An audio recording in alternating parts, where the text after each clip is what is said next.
आएगा। तो देखो बच्चों, ये स्थानीय मान कार्ड हैं। अब हम इसकी मदद से देखेंगे कि स्थानीय मान किसी भी संख्या में किसी भी अंक का हम पता कर सकते हैं।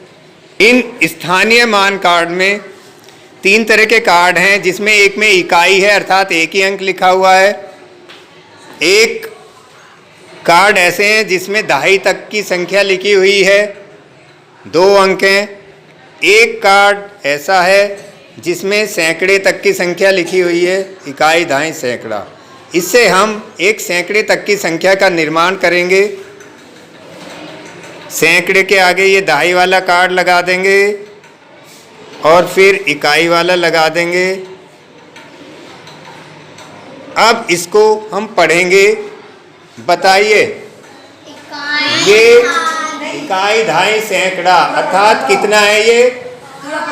8 सैकड़े 800, 3 दहाई 30 और 1 इकाई, तो कितने हो गए ये? 831। शाबाश, ये 831 हो गए। अब इसमें 3 का अंक किस स्थान पर है? दहाई स्थान पर है। शाबाश, 3 का अंक दहाई स्थान पर है। तो 3 के अंक का वैसे मान क्या होता है?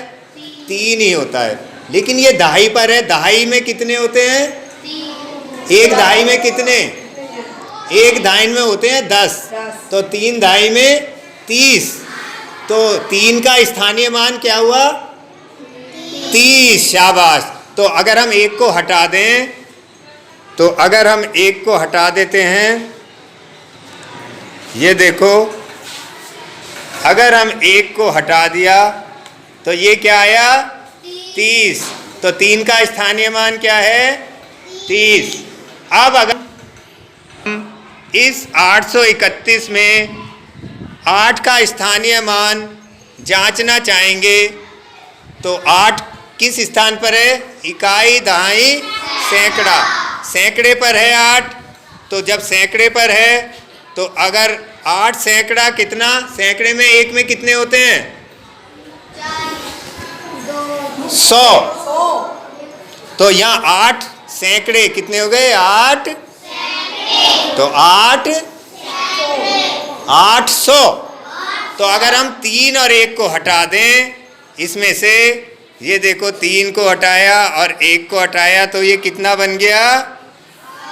800। तो 8 का स्थानीय मान 800। इस प्रकार हम ये इतने सारे जो अन्य संख्या कार्ड हैं, इनसे अलग अलग संख्या बनाकर 3 अंकों की, उससे प्रत्येक अंक का स्थानीय मान ज्ञात कर सकते हैं। खेल का खेल लगेगा और हमारा स्थानीय मान का जो कॉन्सेप्ट है, स्थानीय मान की जो दक्षता है, वो पक्की हो जाएगी, मजबूत हो जाएगी, हम कभी नहीं भूलेंगे।